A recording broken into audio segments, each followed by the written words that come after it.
solidarity to the protest today. I work at Homerton Hospital. I'm one of the outsourced staff there fighting for NHS pay and conditions and campaigning against the NHS sacking any staff who are unable to vaccinate. I'm speaking in a personal capacity today, and I believe it's absolutely necessary to campaign to stop this bill. It's a very, very dangerous bill. Although the introduction to it was removing Lansley's 2012 reforms, which everybody agrees was an absolute disaster for the NHS, it's actually introducing stuff that could be even more dangerous. For example, the potential to break up the NHS, including national pay bargaining, just as we're entering pay ballots for all the unions in the health service. It also threatens to increase privatisation within the NHS. It also, one of the other things it promises but doesn't deliver, it was about trying to integrate health and care. It does nothing to do that. We all know what's needed to solve the care crisis. That's to nationalise care in Britain, to provide it free at the point of delivery, publicly funded, just as our NHS was set up to do. Nationalise our NHS and our care system. To save our NHS, we need not only to defeat this bill, we need to fight a mass campaign for proper funding. We need to pay NHS workers a wage that they can live on. Absolutely. I agree with you.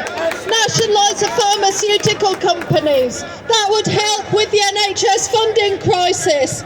We need to fight to bring all privatised services back in-house. In my branch, we've gone down to support workers in another private company, Serco, who work at Barts. They are currently balloting for strike action in 3 hospitals for equality with NHS workers in terms of pay. They're also campaigning to be brought back in-house. We need national coordinated campaign to bring all outsourced workers in the health service back in-house on NHS pay and conditions. I mentioned the pay ballots in the NHS. Almost every health union is currently balloting, and I'm calling on all health workers here tonight to vote to reject the absolute insult of 3% and to vote for strike action. Today, the Financial Times said real inflation is closer to 6% than 3%. 3% is a massive pay cut. If you add 1.5% on your national insurance to that, if you add the £20 a week cut in universal credit, it shows you that 15% or 2,000 or all the other things that the health unions are campaigning for is really a drop in the ocean. NHS pay has dropped by 20% in the last 11 years. We should be campaigning for that. Yes, we are. And we want all the health unions, NHS, I want all the health unions to coordinate any strike action that happens. But further, there's our colleagues in the rest of the public sector and the private sector also facing pay freezes or pay cuts. We need to coordinate as widely as possible. This government is weak and divided. It can be defeated.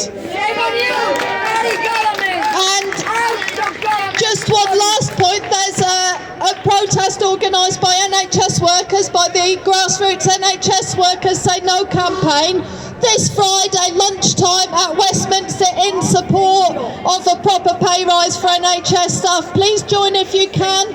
And when the pay ballots come in, I hope to see all of you that aren't NHS staff in solidarity campaigns to back and give solidarity and support to any strike by health workers. Save our NHS. Thanks, Naomi.